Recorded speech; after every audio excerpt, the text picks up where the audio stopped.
बिस्मिल्लाहिर्रहमानिर्रहीम उर्दू चैनल में खुशामदीद कहते हैं आपको एक नई वीडियो के साथ। मीर दर्द के हवाले से बात हो रही थी, जो कि शायर हैं।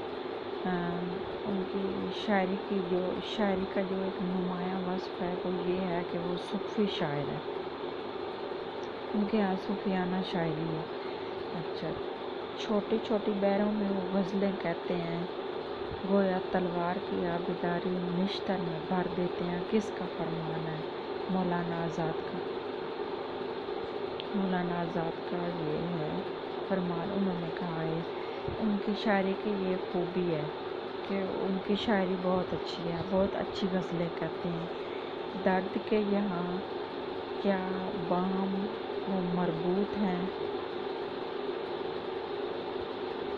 दर्द के यहाँ इश्क और तसव्वुफ़ एक दूसरे से अलग नहीं है, बाहम मरबूत है।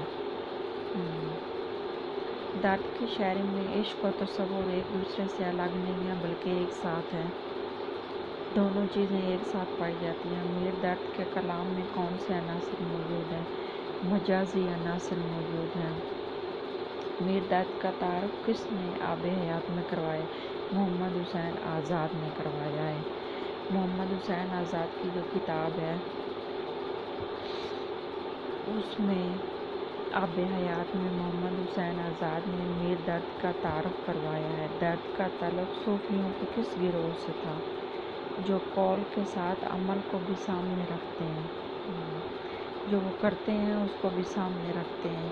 ये नहीं है कि जो काम खुद नहीं किया वो दूसरों को कह दिए, ऐसा नहीं है। जो काम खुद करो, अच्छा करो, दूसरों को भी उसका मशवरा दो। जो कौल के साथ अमल को भी सामने रखते हैं। दर्द एक सूफ़ी की हैसियत से ज़िंदगी को क्या करार देते हैं?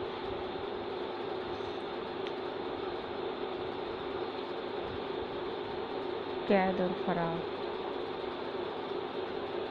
आम आदमी की तरह सूफी ज़िंदगी की किन चीज़ों का शिकार होता है?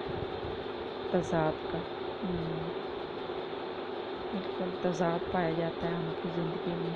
जो एक आम इंसान होता है उसको दुनिया से लगाव होता है, और जो सूफ़ी होता है उसको दुनिया से लगाव नहीं होता, उसको अल्लाह से लगाव होता है। बिल्कुल ये तो है। मिलते हैं एक नई वीडियो के साथ।